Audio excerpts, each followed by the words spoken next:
Olá! Hoje a gente vai mergulhar em um dos sistemas mais essenciais do nosso planeta, as bacias hidrográficas. Pode até soar como um assunto meio técnico, mas olha, vamos ver como isso está presente no nosso dia a dia de um jeito que ninguém imagina, da palma da mão até a energia que chega em casa. E para começar, já lanço uma pergunta. O que é que a palma de uma mão e o gigantesco rio Amazonas podem ter em comum? Parece estranho, né? Mas a resposta é a chave para a gente entender tudo isso aqui. E é bem mais simples do que parece. Então vamos lá, vamos explorar essa ideia. O segredo está todo numa analogia. Uma analogia bem poderosa. Se a gente imaginar a palma da mão como se fosse uma paisagem, o conceito de bacia hidrográfica fica, assim, muito mais fácil de pegar. Basicamente, uma bacia hidrográfica é uma área onde toda a água da chuva é coletada e escorre para um único ponto, o ponto mais baixo. Voltando para a nossa analogia, imagina a palma da mão um pouco curvada, em formato de concha. As linhas da mão seriam os rios menores, os afluentes. E todas elas correm para o centro, que seria o rio principal. Simples assim. Tá, mas e o que impede a água de uma bacia de passar para outra? São chamados divisores de água. Pensa neles como as bordas da mão em concha. São os pontos mais altos do relevo. Um exemplo que é simplesmente incrível fica em São Paulo, a Avenida Paulista. A água da chuva que cai de um lado da avenida vai para a bacia do Rio Pinheiros. A que cai do outro lado vai para a bacia do Tietê. É isso mesmo, uma simples rua funcionando como um divisor de águas. Mas afinal, de onde vem toda essa água que forma os rios? Isso nos leva direto para o motor que move esse sistema todo. O ciclo da água, ou ciclo hidrológico. É um processo que não para nunca e que é vital para tudo. Como dá para ver aqui, o ciclo hidrológico mostra como todas as etapas estão conectadas. A água está sempre em movimento, mudando de estado, mudando de lugar. Ela vai da atmosfera para a Terra e depois volta para a atmosfera, sem parar. Vamos detalhar um pouquinho. Tudo começa com a precipitação, certo? A chuva.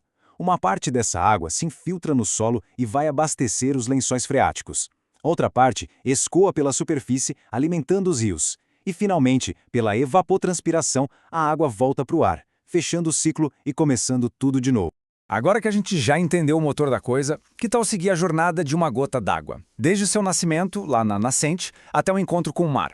É uma viagem que literalmente desenha a paisagem e define a vida ao redor.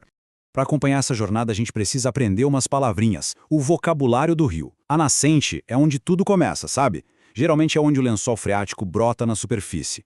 A foz é o destino final. Os afluentes são como os galhos de uma árvore, que vão se juntando ao tronco principal. E para a gente se localizar, usamos os termos montante, que quer dizer mais perto da nascente, e jusante, que é mais perto da foz.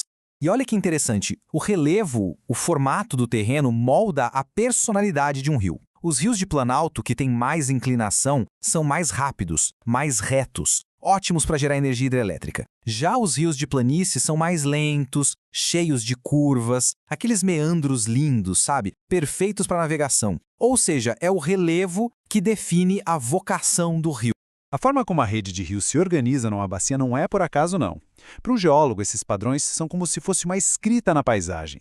Eles revelam a história e a estrutura das rochas que estão lá embaixo. É como ler um livro.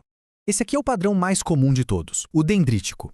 O nome vem de dendron, que é árvore em grego. E, bom, a semelhança é óbvia, né? Os rios se espalham que nem galhos, de uma forma que parece até meio aleatória. E por que ele fica assim? A explicação é bem simples. Ele acontece em terrenos onde a rocha por baixo é toda igual, homogênea, sem muitas falhas ou camadas que obriguem a água a ir para um lado ou para o outro. O rio simplesmente segue o caminho de menor resistência, criando essa forma super orgânica. Agora, olha só que padrão diferente. Esse é o de treliça, parece uma grade, né? Aqui, a influência da geologia é muito mais forte e visível. Ele aparece onde existem camadas de rochas mais duras e mais moles, uma do lado da outra. A água, claro, desgasta mais fácil as rochas moles, criando vales paralelos. Aí os afluentes descem das rochas mais duras e encontram os rios principais formando ângulos retos. A paisagem é quem manda. E para fechar essa parte, um conceito muito importante, o talveg.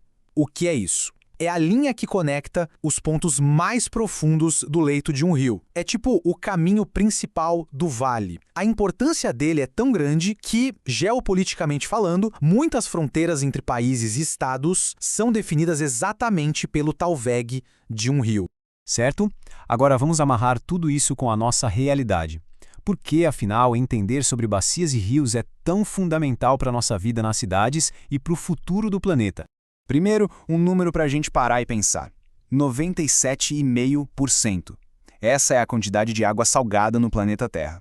Ou seja, a água doce, que é a que a gente precisa para viver, é um recurso incrivelmente raro. E desses míseros 2,5% de água doce, a maior parte está inacessível. Está congelada nos polos. O que sobra está na maioria, debaixo da terra. A água que a gente vê correndo nos rios e parada nos lagos representa uma fração minúscula do total. Então o ponto central é, o recurso que sustenta a vida como a gente conhece é extremamente limitado. E o que a gente faz com esse recurso tão precioso, principalmente nas cidades? A gente altera o ciclo natural de uma forma drástica.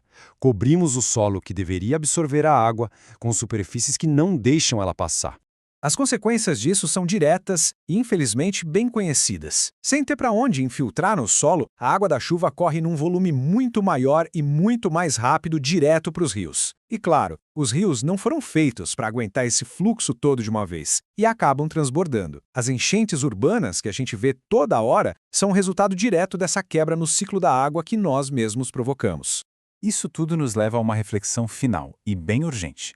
Se a bacia hidrográfica é um sistema todo integrado e a impermeabilização das cidades quebra esse sistema, a grande questão que fica é: como podemos redesenhar nossas cidades para trabalhar junto com o ciclo da água e não contra ele? A resposta para essa pergunta não é só técnica, não. Ela pode definir o futuro da vida urbana.